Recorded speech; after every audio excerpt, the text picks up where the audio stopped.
ప్రారంభించాము. అయితే ఈ బైబిల్ స్టడీలో ఎన్నో విషయాలు తెలుసుకోవడానికి మనం ఉన్నాయి.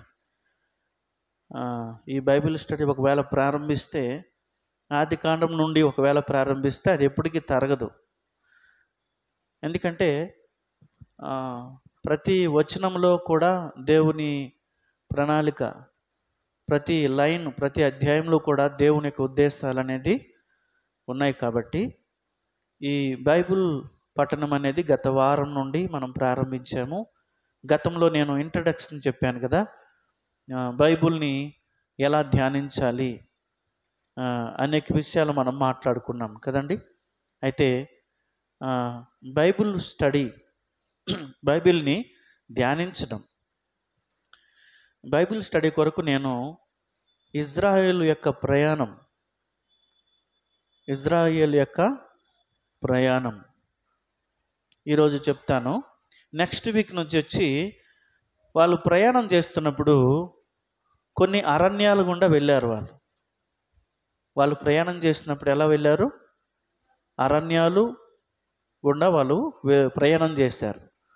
నెక్స్ట్ వీక్ నుండి అరణ్యాల గురించి మనము, ఒక్కొక్క అరణ్యం అంటే ఏంటి, దాని పేరేంటి, ఆ పేరుకి అర్థం ఏంటి, అది మన జీవితంలో ఎలా అర్థం చేసుకోవాలనేది మనము ధ్యానిస్తాం.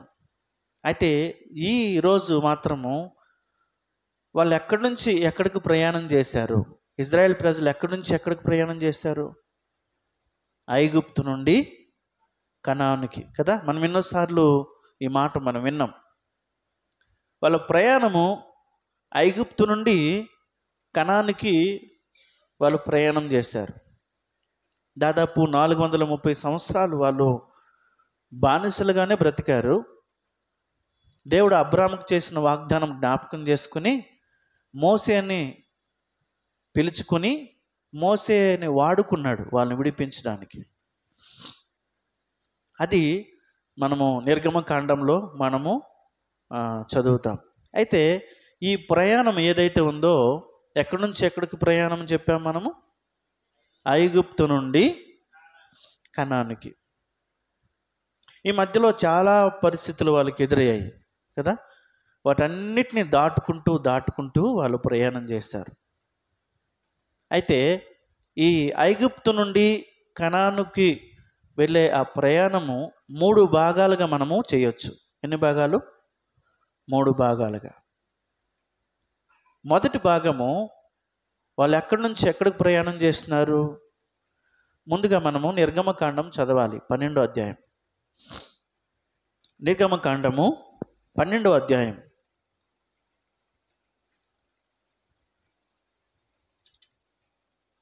నిర్గమకాండం 12వ అధ్యాయము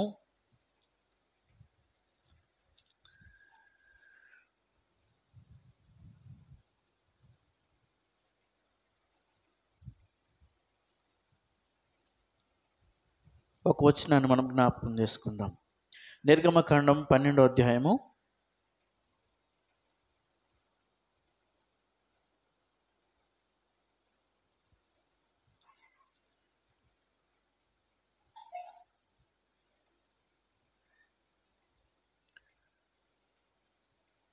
12వ వచనం. ఆ రాత్రి నేను ఐగుప్తు దేశం నుండి సంచరించి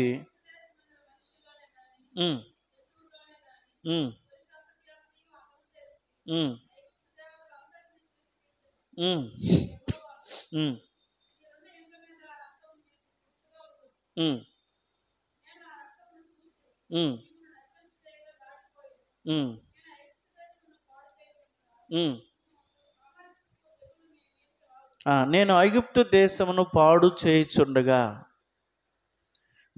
ప్రజల్ని దేవుడు విడిపించాడు. ఎక్కడి నుంచి?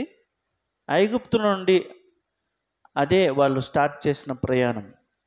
12వ అధ్యాయం వచ్చేసరికి దేవుడు వాళ్ళకి చెప్పాడు, ఇంకా బయలుదేరండి, ఇంకా పూర్తిగా మీకు విడుదల దొరికింది అన్నట్లుగా దేవుడు వాళ్ళతో మాట్లాడతాడు.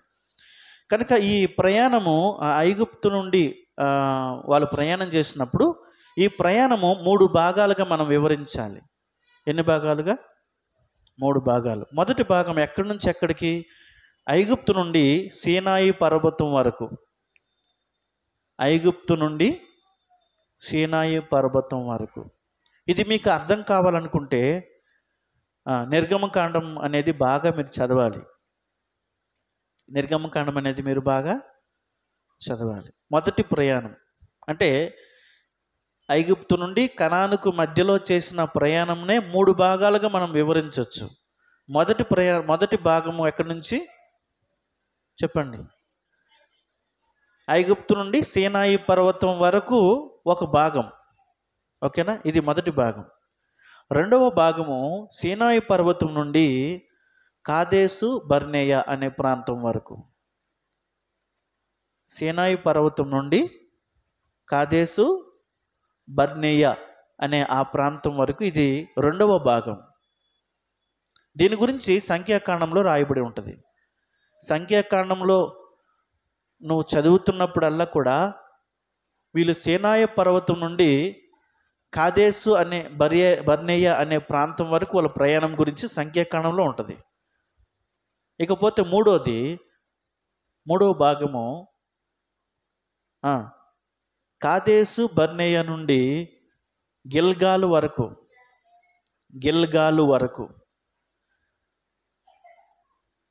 ఎక్కడి నుంచి ఎక్కడి వరకు? కాదేసు బర్నేయ నుండి గిల్గాలు.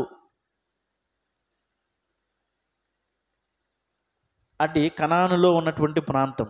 అంటే ఆల్మోస్ట్ వీళ్ళు ఎక్కడికి వచ్చారండి? కనానికి. అంటే ఈ మూడు భాగాలుగా మనం విడదీస్తే వీళ్ళు ఎక్కడి నుంచి ఎక్కడ ఆగుతున్నారు, ఎక్కడ మళ్ళీ స్టార్ట్ చేశారు అనేది ఈ మూడు భాగాలుగా మనము బైబిల్ గురించి వాళ్ళ యొక్క ప్రయాణం గురించి మనము తెలుసుకోవచ్చు. అయితే ఈ 40 సంవత్సరాలు ఏదైతే వాళ్ళ ప్రయాణం స్టార్ట్ చేసినారో, ఈ 40 సంవత్సరాల్లో నిజంగా వాళ్ళు చాలా పాఠాలు నేర్చుకున్నారు. వాళ్ళు నేర్చుకున్నారు. మళ్ళీ ఒకసారి చెప్తారా? ఎన్ని భాగాలుగా మనం వివరించాము? మొదటి భాగం ఎక్కడి నుంచి? ఐగుప్తు నుండి సీనాయి పర్వతం వరకు మొదటి భాగం. ఎక్కడుంది? నిర్గమకాండం అంతా అదే, దాని గురించే వివరంగా ఉంటుంది అన్నమాట. రెండవ ప్రయాణము సీనాయి పర్వతం నుండి కాదేసు బర్నేయ వరకు. ఇది రెండవ భాగం. ఇది సంఖ్యాకాండంలో మనకి వివరంగా ఉంటుంది. మూడోది ఏంటి? కాదేసు బర్నేయ అనే ప్రాంతం నుండి గిల్గాలు. ఆల్మోస్ట్ కనాన్లోనే ఆ ప్రాంతం ఉంది.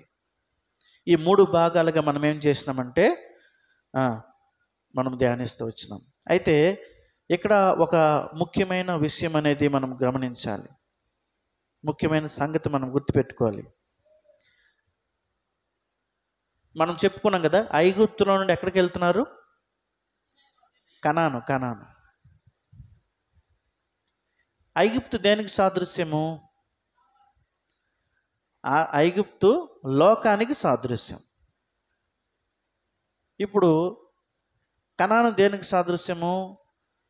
పరలోక రాజ్యానికి సాదృశ్యంగా కనబడుతుంది కనాను. ఇప్పుడు వాళ్ళ జర్నీ ఎక్కడి నుంచి స్టార్ట్ అయినట్లంటే, లోకములో నుండి పరలోక రాజ్యంలోనికి, పాపము నుండి పవిత్రమైన స్థలంలోనికి వాళ్ళ జర్నీ స్టార్ట్ అయింది.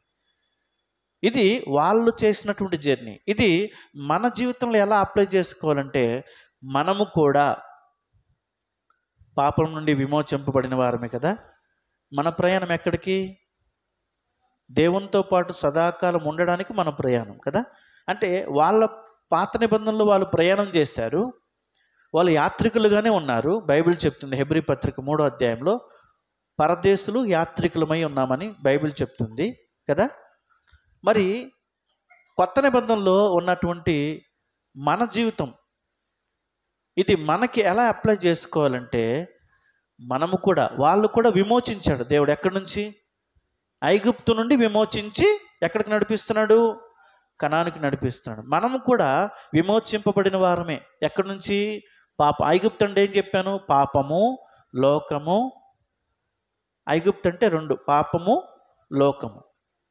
దేవుడు మనల్ని కూడా విమోచించాడు పాపము నుండి, లోకం నుండి, శాపం నుండి విడుదల చేసినటువంటి మనము ఇప్పుడు ఎటువైపు ప్రయాణం చేయాలి?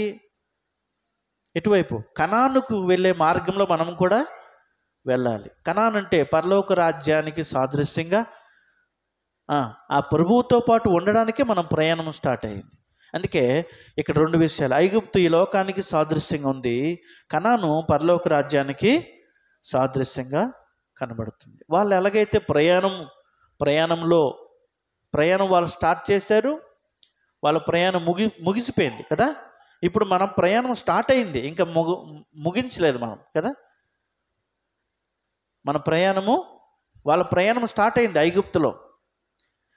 ఐగుప్తులో స్టార్ట్ అయిన వాళ్ళ ప్రయాణము నిజంగా ఎన్ని పరిస్థితులు ఎదుర్కొన్నారో. అరణ్యంలో ఆకలేసింది కదా, అరణ్యంలో సర్పాలు కాటేసాయి, అరణ్యంలో శోధింపబడ్డారు, అరణ్యంలో నిజంగా ఎన్ని పరిస్థితులు కూడా దేవుడు వాళ్ళని నడిపించినాడో. మన జీవితంలో కూడా, ఆత్మీయ జీవితంలో మనము కూడా యాత్రికులమే, మనము కూడా ప్రయాణికులమే. ఈ ఆత్మీయ ప్రయాణంలో మనకు కూడా చాలా పరిస్థితులు ఎదురవుతాయి. అయితే ఆ ఎదురైనప్పుడు దేవుడు వాటన్నిటిలో నుండి మనల్ని ఏం చేస్తాడు? నడిపించుకుంటూ దేవుడు వెళ్తాడు. వాళ్ళకు కూడా ఈ ప్రయాణంలో చాలా పరిస్థితులు ఎదురయ్యాయి కదా. ఎదురైనప్పుడు దేవుడు వాళ్ళని విడిచిపెట్టేశాడా? ఎక్కడ విడిచిపెట్టలే. ఈ ప్రయాణంలో వాళ్ళు సొనుక్కున్నారు, కొన్నిసార్లు మోసే మీద అలిగారు, సొనిగారు, దేవుడి మీదే సొనిగారు. ఇది మనకి ఏం నేర్పిస్తుందంటే, మన ఆత్మీయ జీవితంలో కూడా మనము కూడా ప్రయాణంలోనే ఉన్నామని గుర్తుపెట్టుకోవాలి. మన జర్నీ స్టార్ట్ అయ్యింది. ఎప్పుడు స్టార్ట్ అయింది మన జర్నీ చెప్పండి? నువ్వు ఎప్పుడైతే యేసు ప్రభువుని అంగీకరించావో, నీ సొంత రక్షకుడిగా అంగీకరించి మారు మనసు పొందావో, అప్పుడే నీ ఆత్మీయ జీవితంలో ఒక ప్రయాణం అనేది ఏమైంది? స్టార్ట్ అయింది కదా. మరి ఆత్మీయ జీవితంలో ఈ ప్రయాణంలో ప్రారంభించాం కదా. మరి ఈ ప్రయాణంలో చాలా పరిస్థితులు ఎదురవుతాయి కదా. కొన్నిసార్లు శోధన వస్తుంది, కొన్నిసార్లు కష్టం వస్తుంది, కొన్నిసార్లు బాధ వస్తుంది. వీటన్నిటిలో ఎవరున్నారు మనకి తోడు? నేనంటాను, వాళ్ళని దేవుడు ఐగుప్తు నుంచి విడిపించి విమోచించి బయటికి తీసుకొచ్చారు కదా. ఇప్పుడు అరణ్యంలో వాళ్ళు ప్రయాణం చేయాలి. అరణ్యంలో ఏమైనా దొరుకుతుందా? తినడానికి ఏమైనా ఉంటుందా? ఏముండదు. అరణ్య ప్రయాణం అంటే ఎవ్వరూ భయపడతారు. ఎందుకంటే ఇటువైపు ఉన్న అరణ్యాలు కాదు, ఇజ్రాయెల్ దేశంలో ఉన్నటువంటి అరణ్యాలు భయంకరమైనవి. ప్రభు చిత్తమైతే నెక్స్ట్ వీక్ నుండి ఆ అరణ్యాల గురించి, ఒక్కొక్క అరణ్యం గురించి నేను బైబిల్ స్టడీగా నేను చెప్తానన్నమాట. దానికి ముందు వాళ్ళ అరణ్యాల గుండా ప్రయాణం చేశారు కాబట్టి ఆ ప్రయాణం గురించి నేను జస్ట్ అవుట్లైన్స్ మీకు చెప్పాలని ఈరోజు ఈ విషయాలు చెప్తున్నాను. వాళ్ళ ప్రయాణంలో ఆకలి వచ్చింది. వాళ్ళకి ఆకలి కలిగిందా లేదా? ఆకలి వేసింది, భయంకరమైన ఆకలి అంట.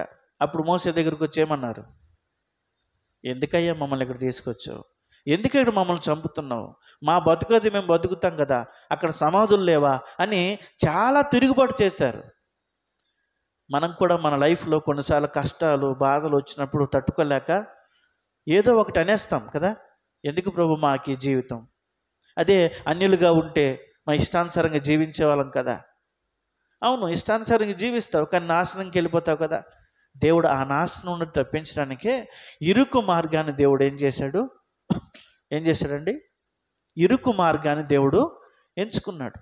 ఈ మార్గంలో కష్టం వస్తుంది, ఈ మార్గంలో బాధ వస్తుంది, ఈ మార్గంలో కొరతలు, శోధనలు, వ్యతిరేకతలు, బలహీనతలు ఉంటాయి. అయినా దేవుడు విడిచిపెట్టాడు దేవుడు కదా. కనుక ఆ జర్నీలో వాళ్ళు ఎన్నో పరిస్థితులు గుండా వెళ్ళారు, కానీ దేవుడు వారిని విడిచిపెట్టలేదు. అలాగే దేవుడు మనల్ని కూడా ఇప్పుడు విడిచిపెట్టాడు. కనుక ఈ దీన్నే స్పిరిచువల్ జర్నీ.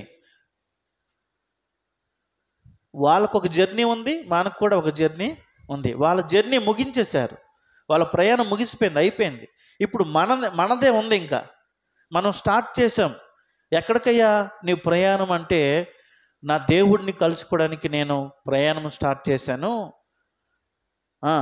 ఒకవేళ ఈ ప్రయాణంలో ఆయనైనా రావచ్చు, ముందు ఆయనైనా రావచ్చు కదా. ఆయన రాకడ వచ్చేస్తుంది, లేకపోతే మన పోకడ.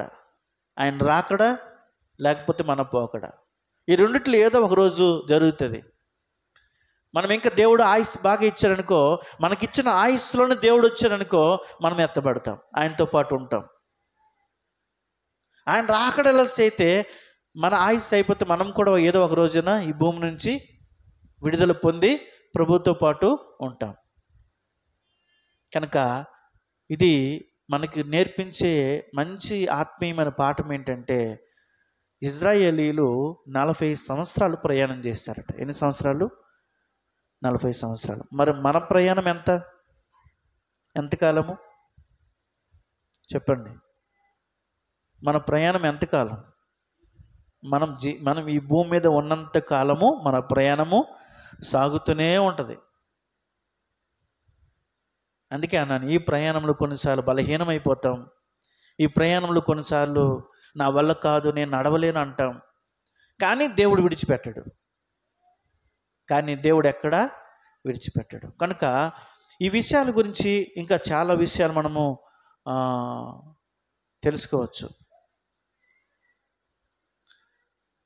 ఈ ఇజ్రాయేల్ ప్రజలు ఉన్నారు కదా, ఎవరు? వాళ్ళ ప్రయాణము ప్రారంభించినప్పుడంట కేవలం 70 మందితోనే ప్రారంభించిన. వాళ్ళ ఐగుప్తులో ఎంతమంది ఉన్నారు? 70 మందే.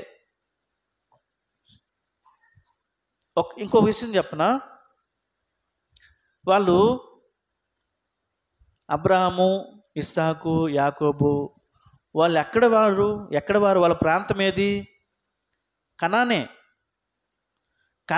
కానీ కొన్ని పరిస్థితులు బట్టి వాళ్ళు ఎక్కడికి వెళ్ళారంటే ఐగుప్తుకి వెళ్ళిపోయారు. ఎక్కడో కరువు వచ్చిందని ఏం చేశారు? ఐగుప్తు ప్రాంతానికి వెళ్ళిపోయారు. ఇప్పుడు ఐగుప్తుల నుండి 70 మంది, ఐగుప్తులో ఉన్నటువంటి వారు ఎంతమంది? 70 మంది. వీళ్ళు ప్రయాణం స్టార్ట్ చేశారండి. ఎక్కడి నుంచి? ఐగుప్తు నుండి ప్రయాణం చేసినప్పుడు మొత్తం ఎంతమంది తెలుసా? 6 లక్షల ఎంతమంది మొత్తము? 6,03,550 మంది. వాళ్ళు స్టార్టింగ్ అయితే ఎంతమంది అంట? 70 మంది. కానీ వాళ్ళు బయలుదేరినప్పుడు, ప్రయాణం స్టార్ట్ చేసినప్పుడు మొత్తం ఎంతమంది? 6,03,550 మంది మొత్తం. ఇప్పుడు అరణ్య ప్రయాణంలో వాళ్ళ జనసంఖ్య ఇంకా పెరిగింది. బైబిల్ ప్రకారం 21 లక్షల మంది అయిపోయారంట.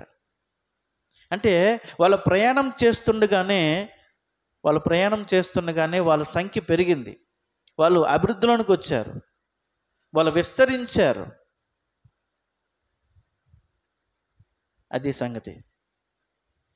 అయితే ఈ సంఖ్యాకాండంలో, ఈ నిర్గమకాండంలో మరికొన్ని విషయాలు ఉన్నాయి. ఏంటంటే, యేసు ప్రభు శిలువ మీద గొర్రెపిల్లగా ఏమయ్యాడు చెప్పండి? బలి అయిపోయాడు. ఇది కొత్త నిబంధనలో మనకు కనబడుతుంది కదా. యేసు ప్రభు శిలువ మీద బలి అయిపోయాడు, ఆయన రక్తం గార్చాడు, వధింపబడిన గొర్రెపిల్ల. యోహాన్ అంటాడు, ఏమంటాడు? ఇదిగో లోక పాపమును మోసుకుపోవు దేవుని గొర్రెపిల్ల. దేవుడి యొక్క కృప ఏంటంటే, ఇది కొత్త నిబంధనలో దేవుడు చేసిన ఈ బలి పాత నిబంధనలో ఉంది. దాన్ని సాదృశ్యంగా ఉందన్నమాట. అంటే మనిషి ఉన్నప్పుడు మనిషి నీడ ఉంటుంది కదా, అలాగే దేవుడు కొత్త నిబంధనలో ఆయన ఏం చేశాడు? శిలువ మీద మన కొరకు పస్కా బలిగా గొర్రెపిల్లగా వధింపబడ్డాడు. మరి పాత నిబంధనలోనే ఉంది. ఎక్కడెక్కడ ఉంది?